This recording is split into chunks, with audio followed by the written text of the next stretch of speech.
नमस्कार। Latte education society के कस्तूरबा वालचंद महाविद्यालय से मैं अध्यापिका उज्ज्वला राकेश पाटिल आप सभी विद्यार्थियों का इस वीडियो में स्वागत करती हूँ। हिंदी युवक भारती के अंतर्गत 12वीं कक्षा के अंतर्गत मैं उद्घोषक 16वां पाठ आनंद प्रकाश सिंह जी का आज हम देखने जा रहे हैं। मैं उद्घोषक यह एक आत्मकथा है जिसमें आनंद प्रकाश जी ने अपनी आत्मकथा को प्रस्तुत किया है। उद्घोषक का अर्थ होता है मंच संचालक, अंग्रेजी में एंकर। अभी हम लोग मैं उद्घोषक पढ़ने जा रहे हैं। किसी भी रचना को भलीभांति समझने के लिए, अच्छी तरह समझने के लिए उसके लेखक का परिचय पढ़ना आवश्यक होता है। मैं उद्घोषक के लेखक हैं आनंद प्रकाश सिंह जी, जो कि एक उद्घोषक थे और उन्होंने 29 वर्ष तक सेवा कार्य किया। इस आत्मकथा में उन्होंने बतलाने का प्रयास किया है कि एक सफल उद्घोषक बनने के लिए क्या करना चाहिए। जो लोग हिंदी भाषा का ज्ञान प्राप्त कर रहे हैं, हिंदी भाषा को पढ़ रहे हैं या हिंदी भाषा के माध्यम से रोजगार प्राप्त करते हैं, उनके लिए जो है उद्घोषक अर्थात एंकरिंग या मंच संचालन का कार्य भी जो एक रोजगार के रूप में संभावनाएं उपलब्ध कराता है। बेशक इसके लिए थोड़ा परिश्रम करना पड़ता है, थोड़ा मेहनत करना पड़ता है। यदि प्रयत्न करें तो ये संभव है। तो चलिए आइए हम लोग देखते हैं कि लेखक परिचय।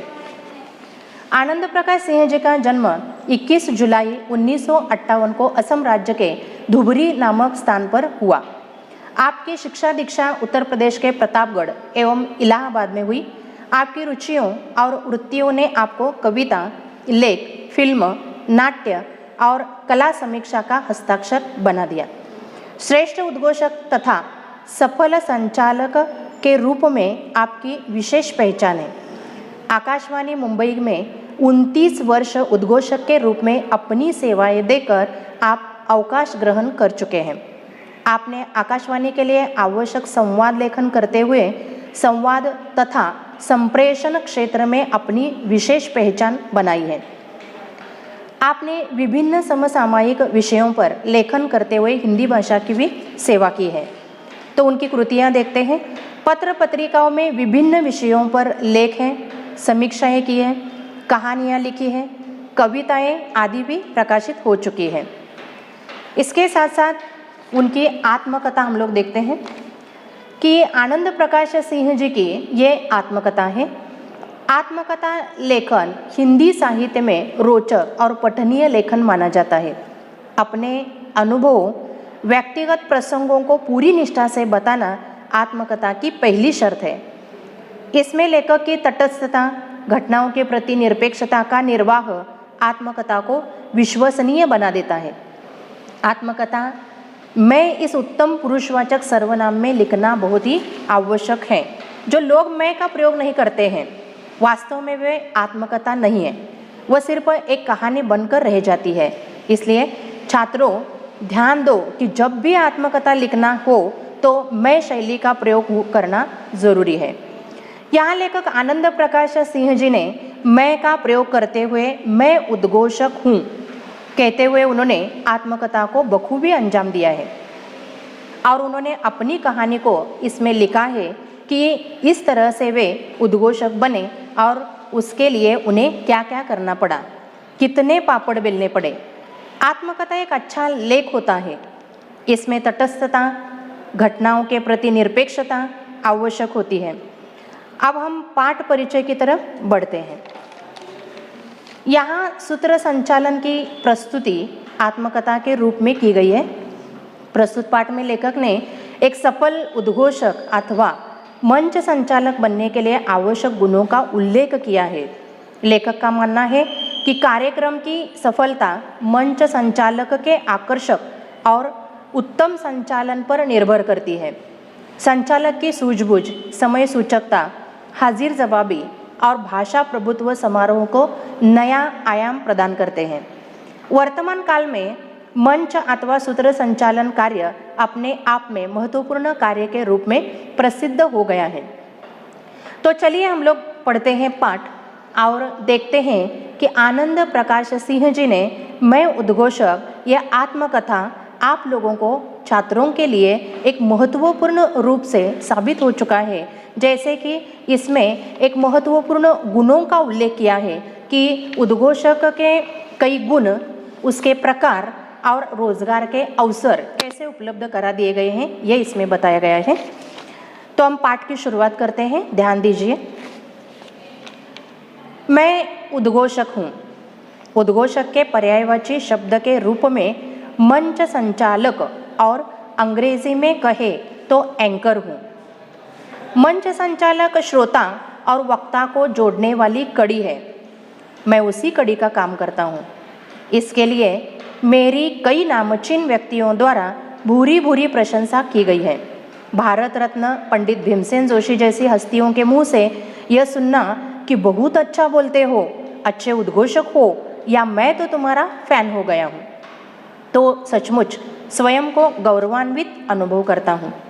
कहना है आनंद जी को कि मैं उद्घोषक हूँ, आत्मकथा है तो आत्मकथा मैं शैली में लिखा जाता है, प्रथम पुरुष में, मैं इस उत्तम पुरुषवाचक सर्वनाम में लिखा जाता है। तो उन्होंने भी जैसे कि आप निबंध लिखते हैं उसी प्रकार यहाँ अपनी कहानी, यहाँ मैं उद्घोषक के रूप में आनंद जी ने बताया है, तो मैं इस शैली में यहाँ लिखा गया है, क्योंकि आत्मकथा कभी भी मैं शैली में लिखा जाता है, तो मैं उद्घोषक हूँ, उन्होंने बताया है। खुद आनंद प्रकाश सिंह जी एक उद्घोषक है और सफल उद्घोषक है। उन्होंने शुरू में उनकी जो कहानी हुई, इसका मतलब शुरू मंच पर आने से जितना डरते थे, वहाँ से लेकर आज एक सफल मंच संचालक के रूप में किस प्रकार प्रसिद्ध है, ये उन्होंने बताया है। इसमें बताया है कि मैं एक उद्घोषक है। उन्होंने बताया कि उद्घोषक के पर्यायवाची कई शब्द हैं, जैसे कि पर्यायवाची कहिए, समानार्थी शब्द कहिए, मंच संचालक कहा जाता है, सूत्र संचालक कहा जाता है और एंकर अंग्रेजी में कहा जाता है। तो उसके लिए कितने नाम है देखिए। तो मंच संचालक जो श्रोता और वक्ता को जोड़ने का काम करता है बताया गया है, क्योंकि इसकी भूमिका बहुत ही महत्वपूर्ण रहती है और वह इन दोनों को जोड़ने का महत्वपूर्ण काम या कड़ी या एक सफल कार्यक्रम को बनाना है, तो इसकी भूमिका बहुत ही महत्वपूर्ण रहती है, जैसे कि लेखक ने ये बखूबी निभाया है। और उन्होंने बताया है कि कई ऐसे लोग हैं जिनकी उन्होंने प्रशंसा उन लोगों ने इन लेखक की है। नामचीन व्यक्तियों को शब्द का प्रयोग किया है। नामचीन का मतलब होता है मशहूर या नामी व्यक्ति। तो उनकी भूरी भूरी प्रशंसा, यानी गौरवान्वित, बहुत ज़्यादा प्रशंसा उन्होंने की। जैसे कि एक महान व्यक्ति का नाम यहाँ पर दिया गया है, जो भारत रत्न के पुरस्कार से प्राप्त पंडित भीमसेन जोशी जैसे व्यक्ति, जो प्रसिद्ध सितार वादक और गायक थे। उन्होंने इनकी प्रशंसा की तो वह बहुत ही खुश हुए। इसका मतलब ऐसा होता है कि कोई बड़ी व्यक्ति अगर हमारी प्रशंसा करे तो हम लोग बहुत ही प्रसन्न हो जाते हैं, गौरवान्वित हो जाते हैं। ऐसे लेखक के बारे में भी हुआ था। किसी भी कार्यक्रम में मंच संचालक की बहुत अहम भूमिका होती है। वही सभा की शुरुआत करता है, आयोजकों को तथा अतिथियों को वही मंच पर आमंत्रित करता है, वही अपनी आवाज़, सहज और हास्य प्रसंगों तथा काव्य पंक्तियों से कार्यक्रम की सफलता निर्धारित करता है। मैंने कई बार इस महत्वपूर्ण भूमिका का निर्वाह अत्यंत सफलतापूर्वक किया है, लेकिन यह सब यूँ अचानक नहीं हो गया। मैंने भी इसके लिए बहुत पापड़ बेले हैं। आरंभिक दिनों में मैं भी मंच पर जाते घबराता था। माइक मुझे सांप के फन की तरह नजर आता था, दिल जोर जोर से धड़कता था। तो यहाँ कहने का मतलब है कि लेखक कहते हैं कि किसी भी कार्यक्रम में सबसे महत्वपूर्ण भूमिका, अहम भूमिका यानी सबसे महत्वपूर्ण भूमिका होती है कि आयोजक और अतिथि मंच पर आमंत्रित करने के बाद से लेकर पूरी उसकी आवाज़, उसकी सहजता, उसके हास्य प्रसंग या काव्य पंक्तियों का कहाँ किस प्रकार से इस्तेमाल करना चाहिए और इस कार्यक्रम को कैसे सफल बनाना है, ये सब कुछ मंच संचालक के रूप में उसके लिए बहुत ही महत्वपूर्ण होती है। और ये भूमिका लेखक ने निभाई और बहुत ही महत्वपूर्ण भूमिका निभाते हुए वो सफलतापूर्वक, अत्यंत सफलतापूर्वक उन्होंने ये भूमिका निभाई थी। और ये करते हुए उनका कहना है कि ये यूँ अचानक नहीं होता है। कोई भी एक कार्यक्रम हो तो अचानक स्टेज पर जाने के बाद हम लोगों को यह कार्य दिया और वो पूरा हुआ, ऐसा कभी नहीं होता है।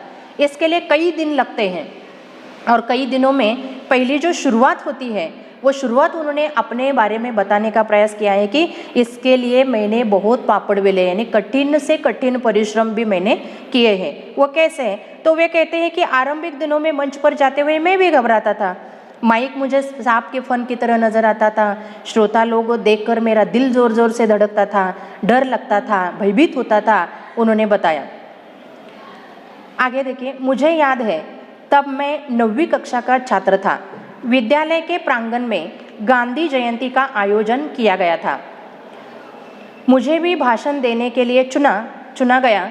मंच पर जाते ही हाथ पैर थरथराने लगे। जो कुछ याद किया था लगा सब भूल गया।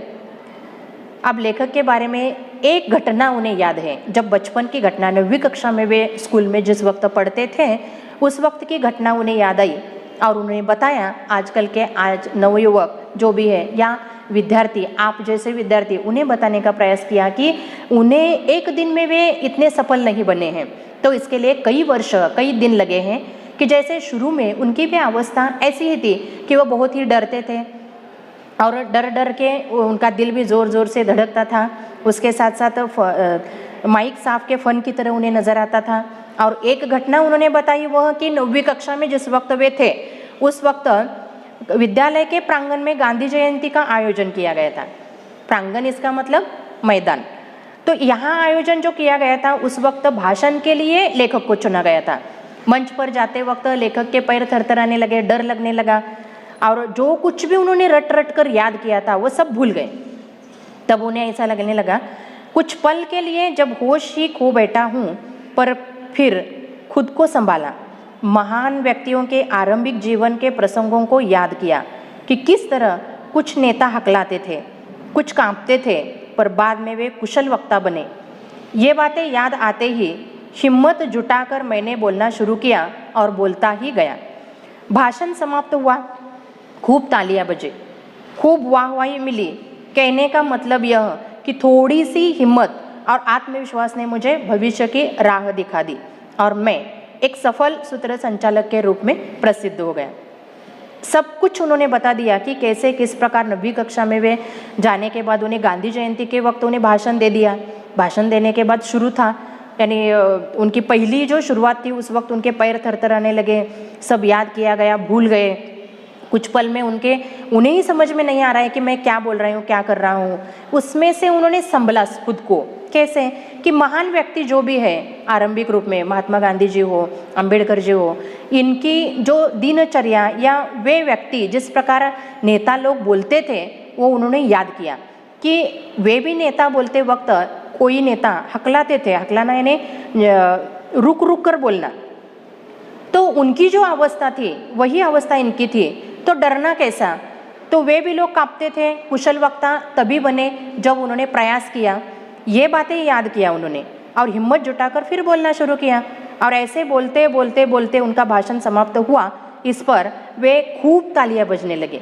उनका यह भाषण पूरा हुआ और उस वक्त खूब तालियां बजने के बाद उन्हें ऐसा लगने लगा कि सचमुच इन तालियों ने बता दिया कि इनका ये जो भाषण था वह यहाँ पर अच्छा हुआ है। तो इन तालियों की वजह से उन्हें पता होने के बाद उनके और हिम्मत बढ़ गया, आत्मविश्वास आ गया कि भविष्य में मैं कुछ कर सकूँगा। और ऐसे ही दिन आगे चले गए। जाते जाते एक दिन वे एक सफल सूत्र संचालक के रूप में आज प्रसिद्ध हो गए। तो कहने का मतलब ऐसा है कि आप लोगों के छात्रों के लिए उन्होंने बताया है कि कोई भी कार्य करते वक्त या सूत्र संचालन का, मंच संचालन का कार्य करते वक्त यूं ही बड़ा व्यक्ति नहीं बनता है या यूं ही सफल सूत्र संचालन का या मंच संचालक के रूप में प्रसिद्ध नहीं होता है। तो इसके लिए कई अधिक पापड़ बेलने पड़ते हैं, परिश्रम लेना पड़ता है, मेहनत करनी पड़ती है। और ऐसे कई नेता लोगों का उदाहरण या आदर्श अपने सामने रख कर लेकर उसी दृष्टि से प्रयास भी हमें करना बहुत ही ज़रूरी होता है। आगे जाकर उन्होंने कई सूत्र संचालन के प्रकार बताए हैं। सूत्र संचालन के मुख्यतः निम्न प्रकार हैं। कौन से हैं देखिए? शासकीय कार्यक्रम का सूत्र संचालन, दूरदर्शन हेतु सूत्र संचालन, रेडियो हेतु सूत्र संचालन और राजनीतिक, सामाजिक तथा सांस्कृतिक कार्यक्रमों का सूत्र संचालन। अब जो महत्वपूर्ण सामाजिक तौर पर अगर देखा जाए तो शासकीय कार्यक्रम होते रहते हैं, उसके बाद दूरदर्शन और रेडियो, इसका भी सूत्र संचालन बहुत ही महत्वपूर्ण रहता है। और राजनीतिक, सामाजिक, सांस्कृतिक कार्यक्रम तो हर वक्त होते ही रहते हैं, जिसके कारण वहाँ भी एक सफल सूत्र संचालन का कार्य करना भी ज़रूरी होता है, या वो व्यक्ति ज़रूरी रहता है इस कार्यक्रम को चार चांद लगाने के लिए। तो आइए हम लोग देखते हैं पहला कि शासकीय एवं राजनीतिक कार्यक्रम का सूत्र संचालन, इसके लिए कौन सी बातें आवश्यक है। शासकीय एवं राजनीतिक समारोह के सूत्र संचालन में प्रोटोकॉल का बहुत ध्यान रखना पड़ता है। पदों के अनुसार नामों की सूची बनानी पड़ती है, किसका किसके हाथों सत्कार करना है इसकी योजना बनानी पड़ती है। इस प्रकार का सूत्र संचालन करते समय अति अलंकारिक भाषा के प्रयोग से बचना चाहिए। लेखक ने बताया है कि शासकीय हो या राजनीतिक समारोह का सूत्र संचालन हो, तो सबसे महत्वपूर्ण यहाँ मंच संचालन का कार्य करने वाले व्यक्तियों को एक बात ध्यान में रखना चाहिए कि उसका प्रोटोकॉल निश्चित होना चाहिए। इसका मतलब उसका विधिवत या शिष्टाचार पूर्वक यह बात ध्यान में रखना चाहिए कि आने वाली व्यक्ति यानी उनके पद कौन से हैं और उसके अनुसार उनके नामों की सूची बनानी बहुत ज़रूरी होती है। सूची इसलिए बनानी है कि किसका किसके हाथों से सत्कार करना है, इसका उल्लेख कार्यक्रम पत्रिका में अवश्य होना चाहिए और इसकी एक योजना बनानी पड़ती है। वह योजना यहाँ बहुत ही महत्वपूर्ण होती है, इसलिए ताकि इस कार्यक्रम को सफल बनाना ज़रूरी है। इस प्रकार सूत्र संचालन करते समय अति आलंकारिक भाषा का प्रयोग नहीं करना चाहिए, मुहावरेदार शब्दों का प्रयोग नहीं करना चाहिए, क्योंकि यहाँ शासकीय और राजनीतिक ऐसे कार्यक्रमों के वक्त प्रोटोकॉल बहुत ही महत्वपूर्ण रहता है, शिष्टाचार महत्वपूर्ण रहता है और इसीलिए हम लोगों को ये बात ध्यान में रखना बहुत ही ज़रूरी है। इसके बाद आता है दूरदर्शन तथा रेडियो कार्यक्रम का सूत्र संचालन। दूरदर्शन अथवा रेडियो पर प्रसारित किए जाने वाले कार्यक्रम या समारोह की संपूर्ण जानकारी होनी चाहिए। अब कार्यक्रम की संहिता लिखकर तैयार करनी चाहिए, यानी एक सूची रहती है संहिता में, और ये सूची बहुत महत्वपूर्ण रहती है कि कोई भी कार्यक्रम करने से पहले उसका नियोजन करना, आयोजन करना बहुत ही आवश्यक रहता है। जैसे कि सूत्र संचालक जो भी व्यक्ति है उसके इस कार्यक्रम की शुरुआत करने से पहले वो पूर्व नियोजित यह कार्यक्रम करना जरूरी रहता है। तो इसलिए दूरदर्शन हो या रेडियो प्रसारित कार्यक्रम हो, उसमें इस समारोह की संपूर्ण पहला जानकारी होना बहुत ही ज़रूरी है और ये जानकारी लेते वक्त कार्यक्रम की एक सूची बनाई जाती है, उस सूची को तैयार करना ज़रूरी है। इसके बाद प्रारंभ करना चाहिए उस कार्यक्रम को और धीरे धीरे उसका विकास करना चाहिए। धीरे धीरे उसका विकास करते जाना यह महत्वपूर्ण है। भाषा का प्रयोग कार्यक्रम और प्रसंगानुरूप किया जाना चाहिए। अब भाषा सटीक होना चाहिए, सरल होना चाहिए, सहज होनी चाहिए। मुहावरेदार भाषा, रोचकता और विभिन्न संदर्भों का समावेश इस कार्यक्रम में चार चांद लगा देता है।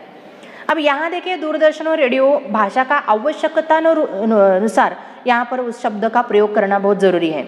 विभिन्न संदर्भ या इस कार्यक्रम को एक रोचक ढंग से उसे उपस्थित कर देना इस कार्यक्रम को सफल बनाने के लिए सिद्ध हो जाता है या कार्यक्रम में चार चांद लगा देता है।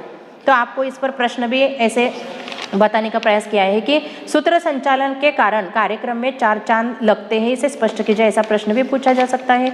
तो इसके लिए महत्वपूर्ण रहता है कि इस मंच संचालन का कार्य करने वाले व्यक्ति को रोचकता और विभिन्न संदर्भों का समावेश इसके कार्यक्रम में चार चांद लगाने के लिए किस प्रकार उपयुक्त सिद्ध होता है। आगे देखिए, स्मरण रहे कि सूत्र संचालक मंच और श्रोताओं के बीच सेतु का कार्य करता है। सेतु यानी एक पुल का काम करना, इसका मतलब सूत्र संचालक और मंच और श्रोताओं के बीच कहाँ है, क्योंकि श्रोता सुनते रहते हैं और सूत्र संचालन का कार्य करने वाली व्यक्ति इसे माध्यम बनाकर इस कार्यक्रम को सफल बनाने का प्रयास करना चाहिए कि दोनों का बीच ये सेतु का कार्य करते हैं। उस वक्त दोनों बातें याद रखना चाहिए कि मंच पर होने वाली सारी घटनाएं, प्रसंग और श्रोता लोगों की वहाँ पर आने वाले प्रतिशत जो भी है, तो सूत्र संचालन करते समय उसमें महत्वपूर्ण ये रोचकता होनी चाहिए, रंजकता होनी चाहिए, विविध प्रसंगों का उल्लेख करना आवश्यक होता है। कार्यक्रम समारोह में निखर लाना सूत्र संचालन का महत्वपूर्ण कार्य होता है। कार्यक्रम के अनुसार सूत्र संचालक को अपनी भाषा और शैली में परिवर्तन करना चाहिए। जैसे उदाहरण के तौर पर देखिए कि गीतों अथवा मुशायरा का कार्यक्रम हो तो भावपूर्ण एवं सरल भाषा का प्रयोग अपेक्षित है, तो व्याख्यान अथवा वैचारिक कार्यक्रम के संदर्भ के साथ सटीक शब्दों का प्रयोग आवश्यक है। सूत्र संचालन करते समय उसके सामने सुनने वाले कौन है, इसका भी ध्यान रखना चाहिए।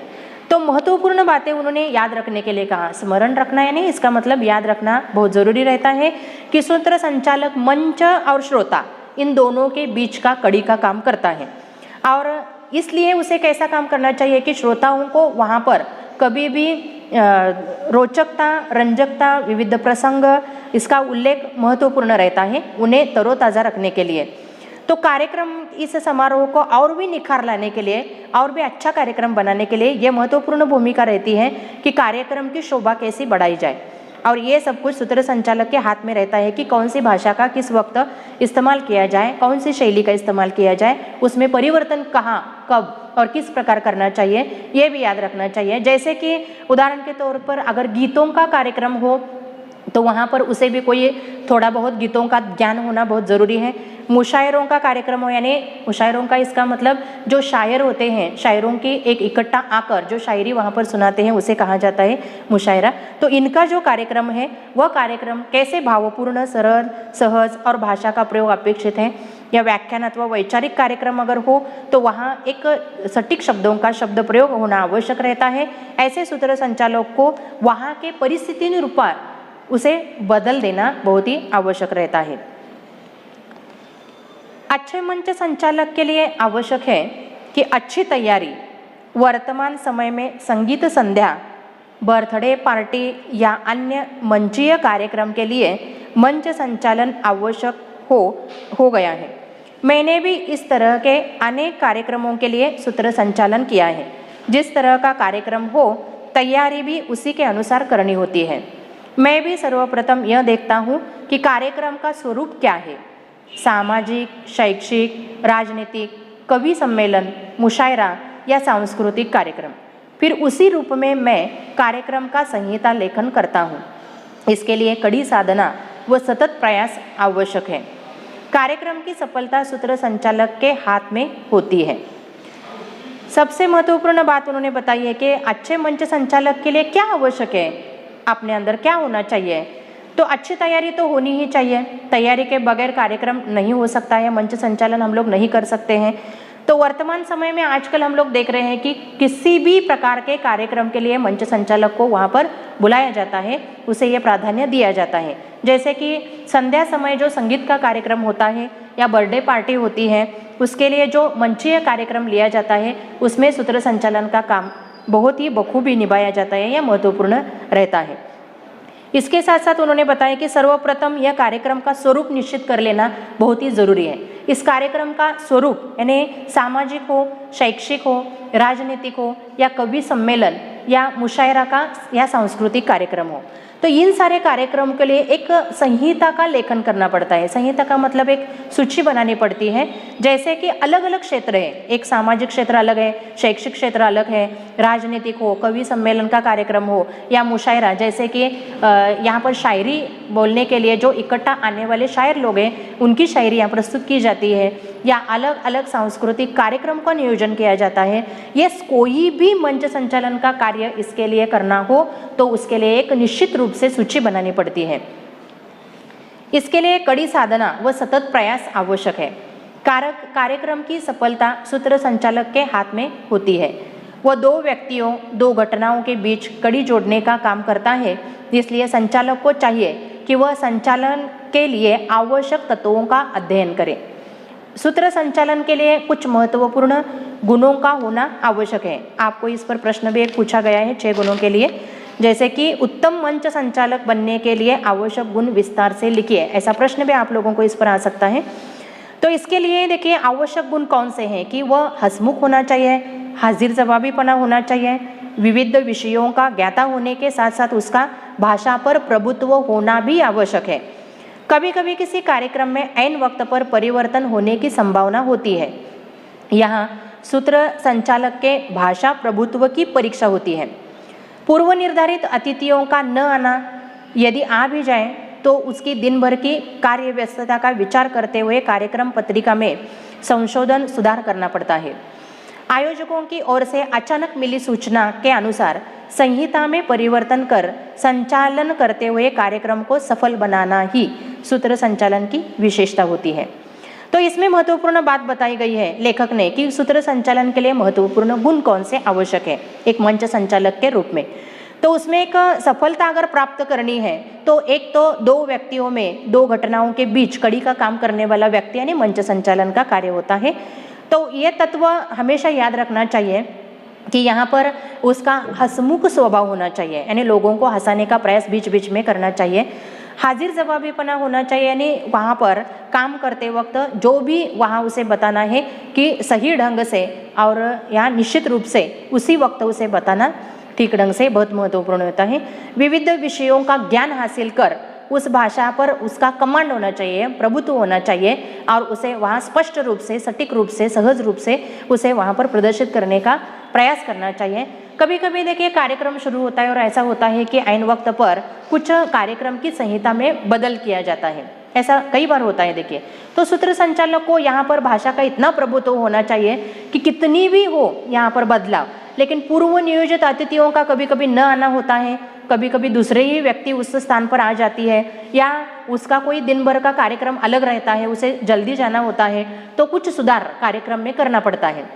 इस वक्त आयोजकों को एक बात ध्यान रखनी चाहिए कि कार्यक्रम की जो सूची उन्होंने बनाई गई है उस सूची में परिवर्तित संचालन करते हुए कार्यक्रम को सफल बनाना ये सबसे महत्वपूर्ण बात है, यानी कहीं भी यहाँ गड़बड़ नहीं होनी चाहिए ताकि कार्यक्रम का सारा भार उस व्यक्ति पर अवलंबित रहता है। तो निश्चित रूप से इस कार्यक्रम को संभल कर, संवर कर और ठीक ढंग से भाषा का सहज सटीक प्रयोग करते हुए इसे सफल बनाना एक सूत्र संचालन की विशेषता कहलाई जाती है। तो आज हम इस वीडियो का मैं उद्घोषक का यह पाठ यहीं पर ठहर जाते हैं। इससे अगला जो भाग है वो दूसरे वीडियो में हम लोग देखते हैं।